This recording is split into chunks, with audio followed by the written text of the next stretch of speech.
On decentralized exchanges, we have a special category of exchanges called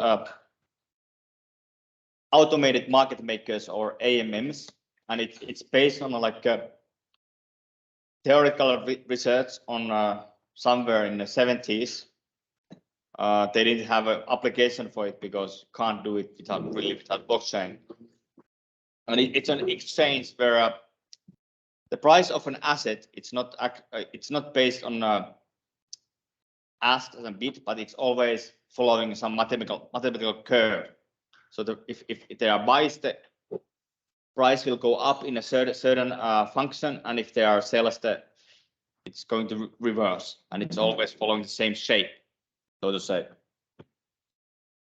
And Ethereum was the first blockchain where we had a bonding curve exchange called Uniswap, and despite all the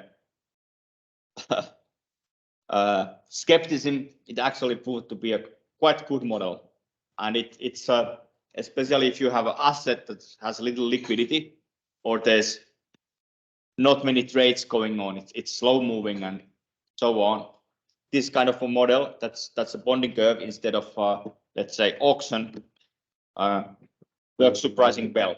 And this is something that we are finally getting to the states that the old financial system can't really provide, and blockchain is really pushing the boundaries of the innovation here.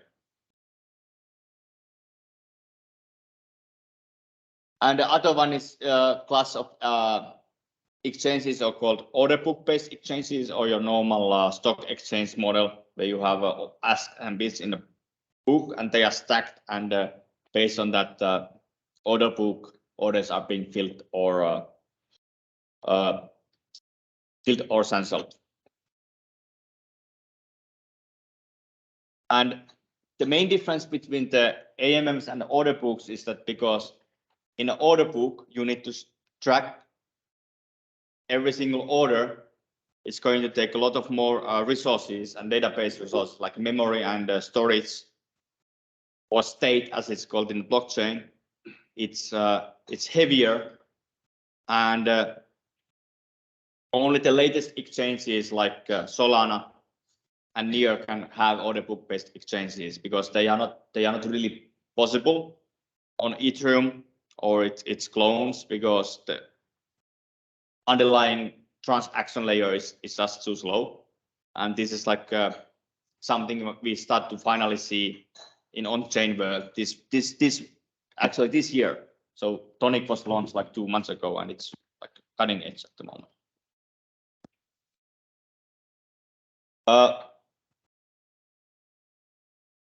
Other side of the coin of trading is not only a buy and sell, but you can also lend your assets. And since early 2020, lending pools have become very popular.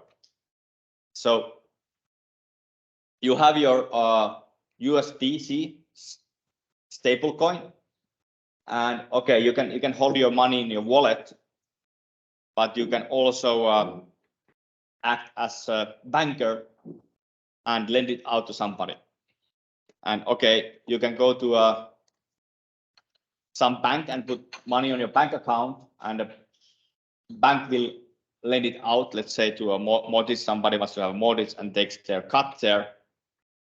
But instead of having a bank in the middle, how about you are matching your lended out stable coins straight to the borrower, and there's no bank in the middle, so you're getting rid of the bank.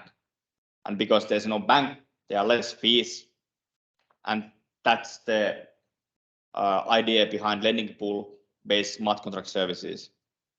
Two of the most famous ones are Aave and Compound. And yeah, Aave has Finnish founders, as you might guess from the name, but it's not really a Finnish-based project anymore, or ever was. And I think Aave is one of the largest DeFi projects in the world. I checked this morning, and they had $9 billion USD assets under management, and they have been running solidly for the last 3-4 years. So it's really a high quality project.